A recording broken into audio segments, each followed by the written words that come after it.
Biarlah hati dan pikiran kita tertuju ke surga, jangan ke dunia ini.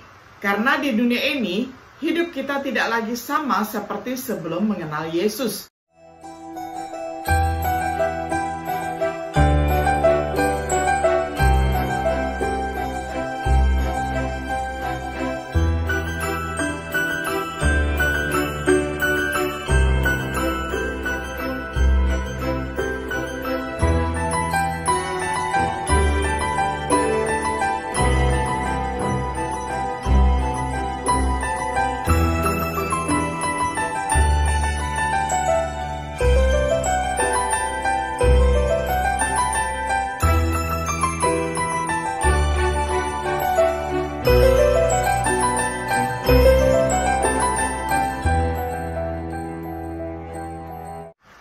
Shalom, sahabat Biblika yang dikasih oleh Tuhan.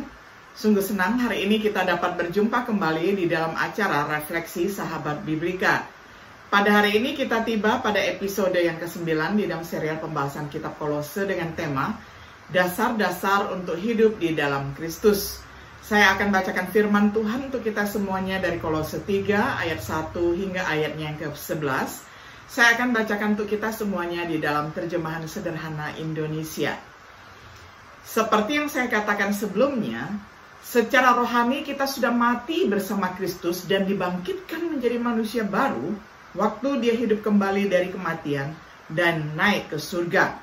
Oleh karena itu, marilah kita berpikir, saya hanya merindukan surga di mana Kristus Yesus duduk di sebelah kanan Allah. Biarlah hati dan pikiran kita tertuju ke surga, jangan ke dunia ini. Karena di dunia ini, hidup kita tidak lagi sama seperti sebelum mengenal Yesus. Kita sudah mati terhadap cara hidup yang seperti itu. Dan walaupun kita tidak melihatnya, sumber hidup kita yang sejati berada di surga. Sebab Yesus sebagai kepala kita berada di sana dan hidup bersatu dengan Allah.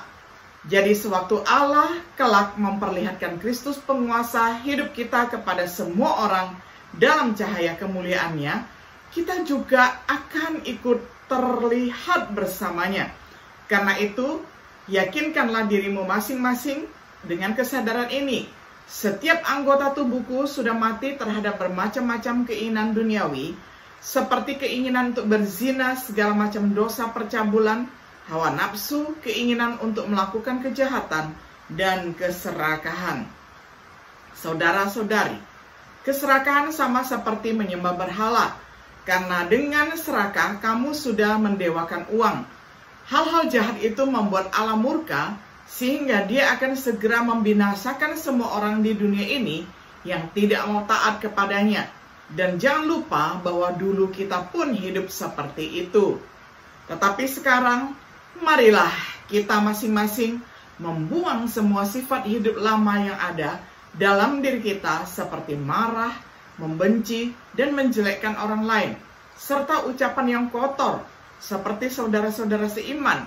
Kita juga tidak boleh saling menipu, karena kita sudah membuang sifat hidup lama itu seperti membuang pakaian rusak.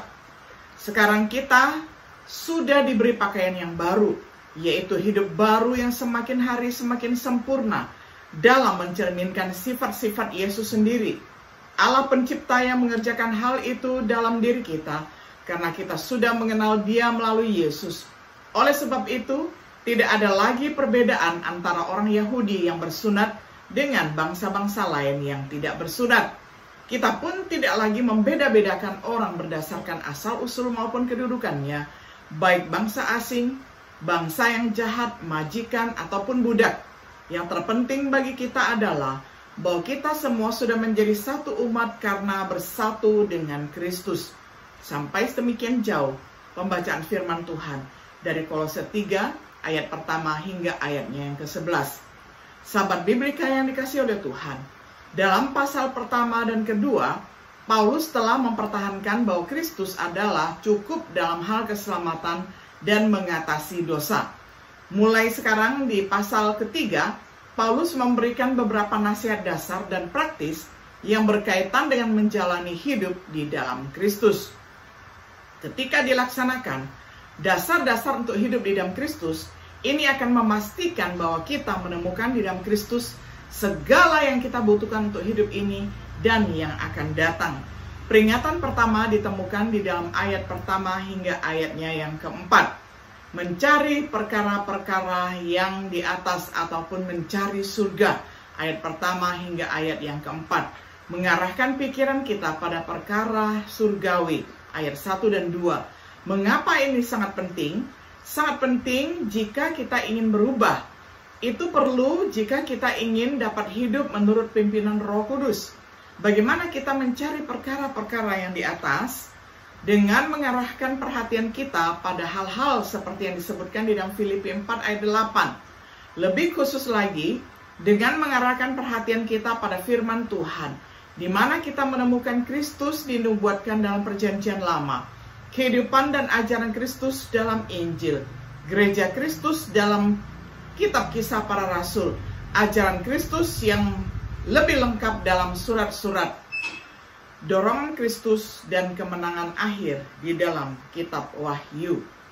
Alasan lebih lanjut untuk mencari perkara-perkara di atas, ayat yang ketiga dan yang keempat. Kita mengalami kematian seperti yang terjadi ketika seseorang dibaptis di dalam Kristus, yang merupakan penguburan ke dalam kematiannya, di mana kita disalibkan bersama Dia. Roma 6 ayat 3-6. Kita mati terhadap dosa agar kita bebas dari dosa dan sekarang hidup bersama Kristus. Roma 6 ayat 7-13. Jadi kita juga dibangkitkan bersama dengan Kristus.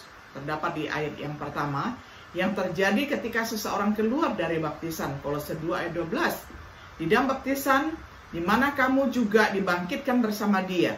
Kita didewasakan agar kita dapat berjalan dalam hidup yang baru. Roma 6 ayat 4. Hidup kita tersembunyi bersama Kristus di dalam Dia, ayat 3. Seperti yang ditulis Paulus kepada orang-orang Galatia. Aku telah disalibkan dengan Kristus, bukan lagi aku yang hidup, melainkan Kristus yang hidup di dalam aku, dan hidup yang kuhidupi sekarang di dalam daging adalah hidup oleh iman dalam Anak Allah yang mengasihiku dan menyerahkan dirinya untukku. Galatia 2 ayat 20. Kita telah menyangkal diri yang disalibkan. Jadi sekarang Kristuslah yang harus hidup di dalam diri kita. Ketika Kristus muncul dalam kemuliaan, begitu juga kita. Itu terdapat di ayat yang keempat. 3 alasan bagi kita untuk mencari surga didasarkan pada apa yang telah terjadi di masa lalu. Motivasi ini didasarkan pada apa yang dijanjikan untuk masa depan. Dan betapa indahnya janji itu. Tetapi untuk mendapatkan janji itu, tidak hanya kita membutuhkan pikiran kita pada hal-hal yang tepat, tetapi kita juga menangani tubuh kita dengan benar. Dengan kata lain, dari ayat 5-9, kita belajar bahwa kita juga harus, yang kedua, mematikan keinginan dosa. Itu dibahas di dalam ayat 5-9. Kita harus mematikan dosa jasmania, ayat 5-7. Dosa yang menarik keinginan daging ataupun jasmani kita itu adalah perbuatan zina, yang di dalam bahasa Yunaninya memakai kata porneia, istilah umum untuk setiap hubungan seksual terlarang, termasuk perzinahan, percabulan, berhubungan seks dengan binatang, kenajisan. Kemudian bahasa Yunani, akatarsia, adalah kenajisan dalam pengertian moral, ketidakmurnian hidup yang penuh nafsu, kemewahan, ataupun gaya hidup yang penuh dengan keborosan dan glamor, gairah ataupun kasih yang berlebihan. Kemudian bahasa Yunani pathos digunakan oleh orang Yunani dalam arti baik atau buruk. Dalam Perjanjian Baru, dalam arti yang buruk itu berarti nafsu yang bejat, nafsu yang keji, keinginan jahat. Bahasa Yunani epitumia adalah keinginan, kerinduan, keinginan untuk apa yang dilarang, nafsu. Juga yang menarik nafsu mata, ketamakan. Bahasa Yunaninya adalah pleonexia, keinginan serakah untuk memiliki lebih banyak ketamakan, keserakahan. Digambarkan oleh Paulus setara dengan penyembahan berhala. Karena ketamakan menempatkan segala sesuatu di tempat Tuhan. Kita harus memusatkan pikiran kita pada hal-hal di atas, di mana Tuhan berada. Tetapi ketika kita mengingini benda-benda material, pikiran kita tertuju pada hal-hal di bawah, menjadikan benda-benda itu sebagai berhala kita. Motivasi untuk mematikan hal-hal ini, untuk menghindari murka Allah yang akan datang, Kolose 3 ayat 6-7, adalah satu hal untuk melakukan hal ini ketika kita hidup di dalam mereka. Tetapi di dalam Kristus kita telah mati bagi keinginan daging tersebut. Kita juga harus mematikan dosa sosial, ayat 8-9, yakni termasuk dosa emosi, amarah. Bahasa Yunani orge, gerakan atau agitasi jiwa, impuls, keinginan, emosi, kekerasan apapun, tetapi terutama amarah.